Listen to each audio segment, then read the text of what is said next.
Hey guys, welcome back to my channel. If you're new here, my name's Erin and I do mostly collaging and journaling videos, but I also do fun finds like the one you're about to see here. Let's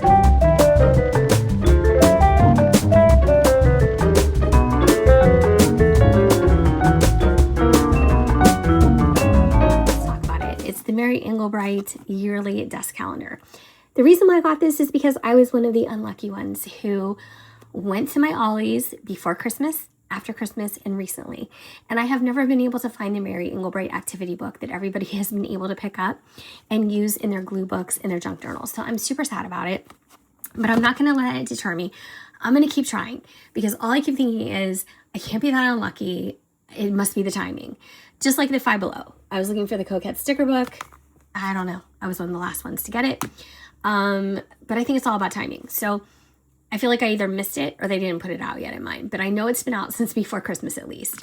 And Mary Engelbreit back in the day in the early 2000s was the queen.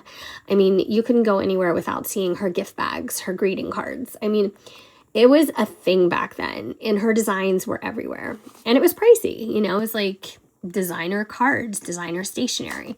And I remember my mom and I just buying tons of things and we just loved it. And it was really kind of nostalgic to see it coming back in people's videos when they were doing their junk journals.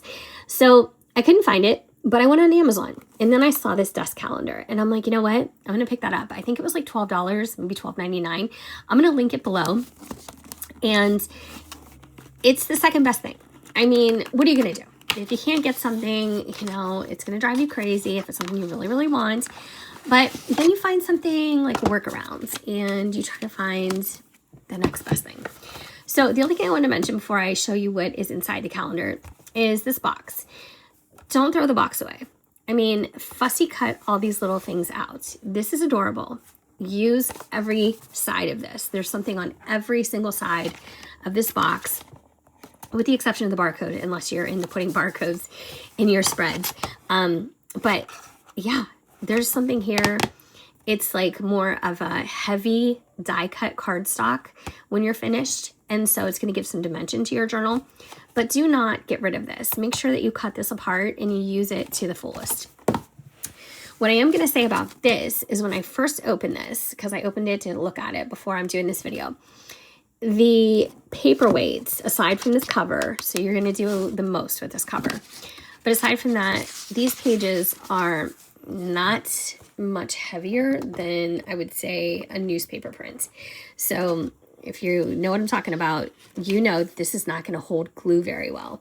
So what I recommend is that you do something like a glue tape or tape runner, because this isn't as saturating as your wet glues or even your glue sticks.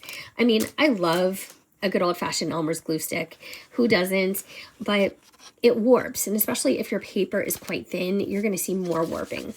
So I'm going to use a glue runner as much as possible. And what you're going to see on each page is like a center graphic. You're going to see a quote. This one says, "I don't know where I'm going from here, but I promise it won't be boring. David Bowie." I wouldn't necessarily put that with this, but I would cut that out and have it be its own ephemera. You know, put it somewhere else. Use it in a different journal. You don't even have to use these things together.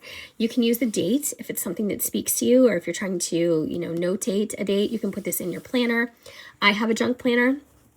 I love my junk planner. This is my first year doing it, but I am so inspired to keep it going because I think it's so much fun. Now, it's not my primary planner, but it's like my creative outlet planner, so I love it. And even little things like this little stocking cap, I would cut this out. And let's say there's a page and you're like, no, I don't like anything on this page. I won't use it. Don't waste it. Flip it over and use the cloud side as page filler. I mean, don't get rid of anything. Just, you know, use everything to full capacity. And, you know, like some of these are so cute. If you don't like the squares, fussy cut, so it looks a little bit more custom. I love doing that. I don't think I would use this one necessarily the way it is, but I might fussy cut this girl, this little gardener. I might put her with a whole different image next to her instead of like the baby coming out of a flower. I might put her next to like a really big plant or something totally different. You get my drift. You get my drift. You don't have to use anything the way it's presented to you. That's when the creative module or the creative element comes into your junk journaling and your glue books. So some of these are just so stinking cute. I mean, I'm going to have so much fun with this. I would definitely fussy cut this little child. I would fussy cut this little Santa hat. I would use this as, you know, some border. There's just so much you can do. I would even fussy cut or cut out this little border here, this little green checked border, because I can tape that down. I can glue that down. I mean, it's just going to add interest to your pages. But let's say you love this calendar, but you want to use it for its intended purpose. Absolutely. So just take the back off, you know, pop out the little stand, and now you have the most adorable desktop calendar, and you can use it as its intended purpose. I mean, you can't lose with this. So I'm going to link it down below. I hope you love it. I hope you get lots of use out of it. If you pick it up, let me know. And if you're interested in seeing more of my quicker or sometimes more in-depth videos, even over on TikTok, I speed them up sometimes, you know, I do all kinds of things. I am on there as Oh My Goals YT. And if you're interested in budgeting videos, you can find me on my other YouTube channel, which is Oh My Goals. So I hope you guys enjoyed this, and I'll see you guys next time.